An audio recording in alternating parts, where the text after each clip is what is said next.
Hey, ladies. Okay, so we are going to start our unit 3, which is going to be on decolonization. So we've already talked about imperialism, and a lot of you, when you did research papers, talked about how your countries eventually did gain their independence and went through this process of decolonization. But today we're actually going to start with talking about that process on a larger scale. Today's lesson, we are going to focus on Southeast Asia with mostly just a focus on Myanmar. We will get to Cambodia. Um, as well, but we're going to do that as part of Unit 4. And we're going to talk about Africa as a whole. So, still having some do nows and things to review to keep you guys on this same path. So, when we're looking at our do now, we are using these two maps right here. And says, based on maps A and B, describe the change that took place between 1492 and 1660. Identify which historical events led to the changes between maps A and B and explain how these events caused the changes. So when we are looking at 1492, we're seeing a very small excluded world. It doesn't mean that there are not civilizations in the rest of these, just meaning that this parts of Europe have not gotten here yet. And then if you start to notice, you will see that we started to see some of this colonization. Remember, this is this old imperialism. Okay, this is the time period that we're also discussing when the United States was being founded and they're becoming British colonies. So our objective for today is to understand the causes of decolonization in Southeast Asia and Africa. All right, so let's take a look at post-war decolonization and its aftermath, and that's really the whole point of this unit. So post-war decolonization really does get into this idea of that this is after World War II. So if you remember what's going on at the end of World War II, we remember a very divided Europe. We are talking about a very destroyed Europe. They are just now at the starting of the Cold War. Right. And all of this is going on that we now start to see countries like Great Britain and France are too poor to continue to maintain their colonies. So this is the right time for these countries to start to gain independence because Britain and France can't afford to take care of their colonies any longer. Germany has been divided. You have Russia expanding into Eastern Europe, and there are other things that need to be of concern besides taking care and keeping these large empires. So let's take a look at Southeast Asia. Again, we're going to focus specifically on Myanmar and how Myanmar became kind of the situation that it's in today. All right, so Southeast Asian nations are going to gain their independence in the decades after World War II. If we remember, this region is mostly taken over by France, but you do include, Laos, Cambodia, Vietnam. We also talked about the idea of the splits between North and South Vietnam when we talked about the Vietnamese War. We talked about the Philippines as being owned by the United States after World War II, and then or before World War II, and then eventually given their independence. Taiwan was we have had seen many issues with currently going on in Taiwan because China has tried to impose their authority into there, and this is all going on after World War II. So we are going to specifically talk about Myanmar, which it was used to be known as Burma, which is this region right in here. So this Burma is going to gain their independence in 1947. At the same time that India is able to gain their independence, Burma is going to be part of the British Empire. So Britain kind of gives this whole region their independence at the same time. And then you have Sri Lanka in 1948 and Malaysia in 1963. This is a long process. And again, you can see over here for that French Indochina that eventually is going to become Vietnam, Cambodia, Laos. All right. And then you've got Sri Lanka down in here. All right. So Myanmar, formerly called Burma, remains very poor.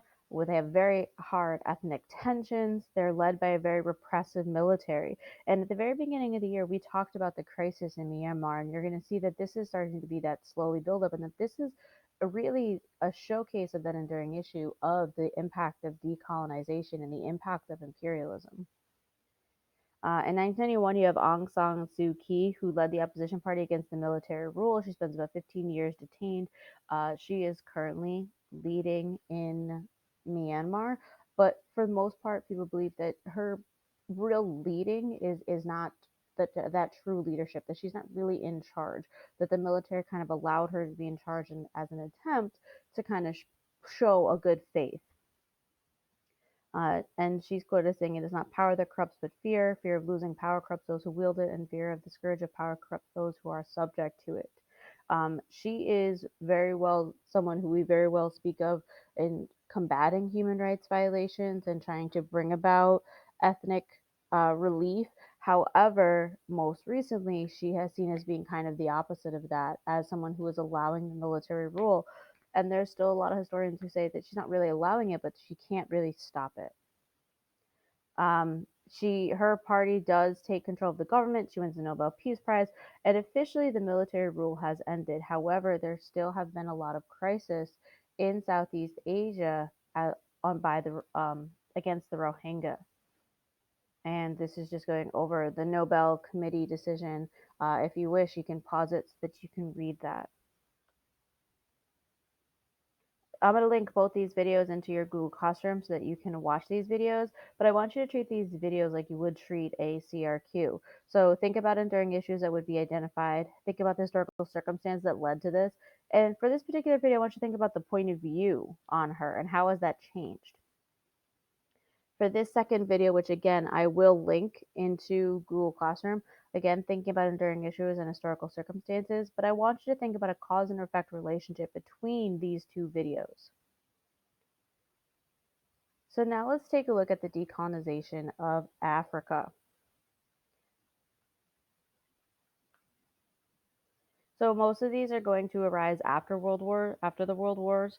As we've talked about this before, this is a big time when most of Europe is not able to financially care for their countries, and even if they wish to still have those colonies, they don't have the military strength to continue to put down resistance or the financial support to put down resistance, and they're starting to lose that popular support in their own nations. Most of these Africans are fighting against their mother countries. And a lot of the intellectuals that are fighting for these things are actually being mostly educated in the West. And this is a very common thing that we're going to see. Mahatma Gandhi, who is the big proponent of Indian independence, he is going to fight for independence from India, and he is educated in Great Britain. African discontent over imperial conditions fueled by the movement, fueled the movement, things like working conditions, the brutality of European, the notions of racial superiority. If you take a look at this sign, it says caution, beware of natives. These are people in their own country who are being segregated and isolated and kept apart. They're kept away from good education opportunities. They're kept away from jobs. They're kept away from making decisions about their own countries.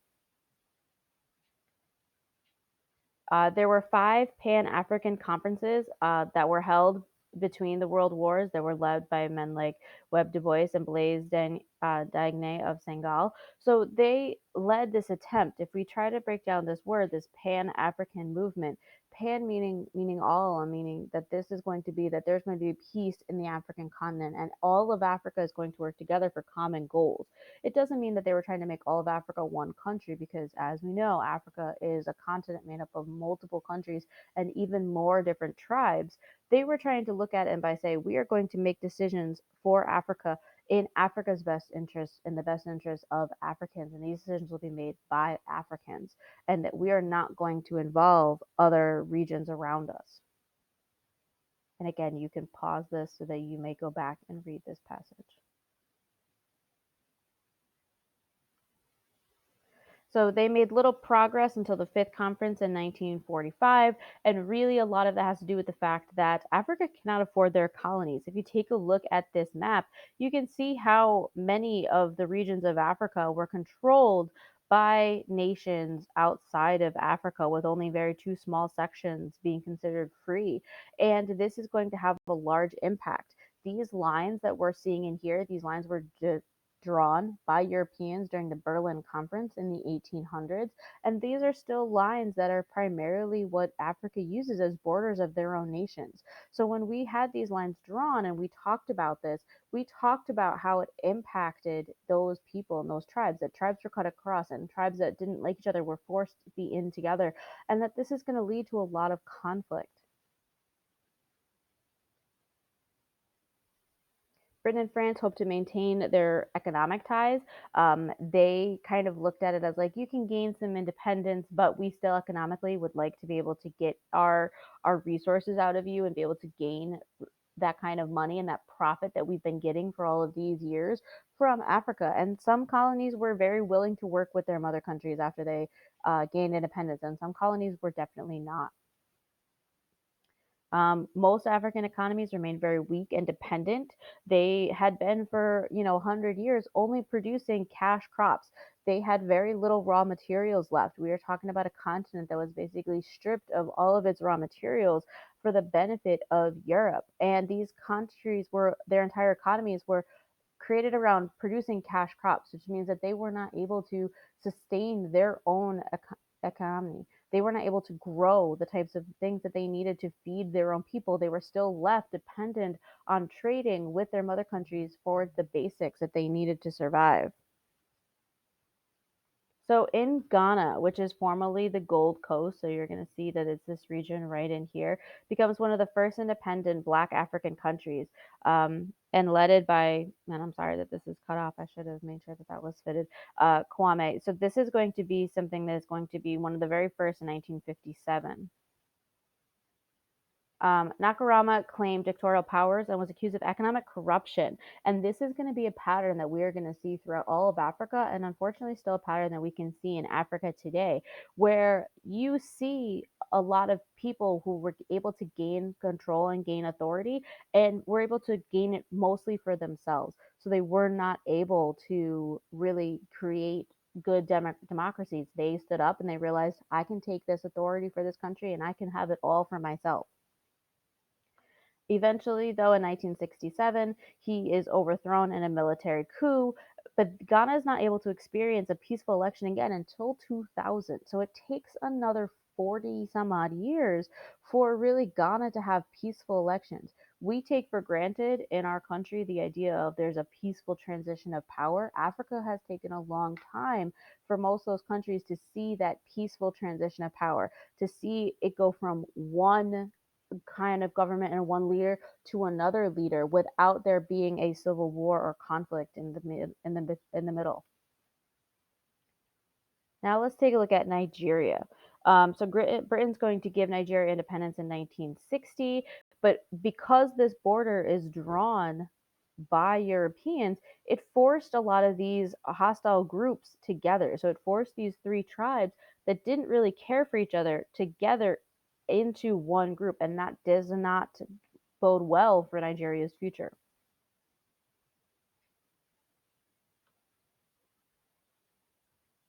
All right, so you have the Muslim Hasuna tribe that dominated the north, and the Christian Igbo and Euro tribes controlled the south. And this is going to lead to a lot of problems. We're going to see a similar thing happen in Sudan.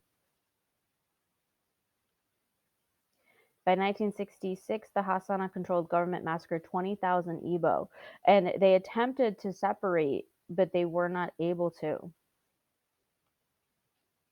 By 1967 to 1970, there was a civil war between these two groups, which left over 1 million dead. And these continue are to be seen throughout the rest of Africa. It is a huge issue that we're seeing in Sudan and now the newly separated South Sudan, where they primarily did this because of ethnic and religious tension between these two groups, and groups that have, tribal issues way long before Europeans showed up, and then were forced to be in within one country and forced to gain independence as one nation. We're going to see a similar situation happen between India and Pakistan. Jomo Kenyatta led the independence movement in Kenya, and he is easy to remember because Kenya is right in his name. When the British missionaries arrived, the Africans had the land and the missionaries had the Bible. They taught us how to pray with our eyes closed, and when we opened them, they had the land and we had the Bible. In 1952 to 1960, you have the Mau Mau uprising, and it was a violent uprising in an attempt to gain Kenya's independence from Great Britain. And at this time, Kenyatta is imprisoned. even though he's a fairly moderate, he wasn't someone out there, advocating for violence against the British, but he's still in prison because at this time you saw a lot of leaders, any groupings and leaders of people were put away and put in prison because if they were able to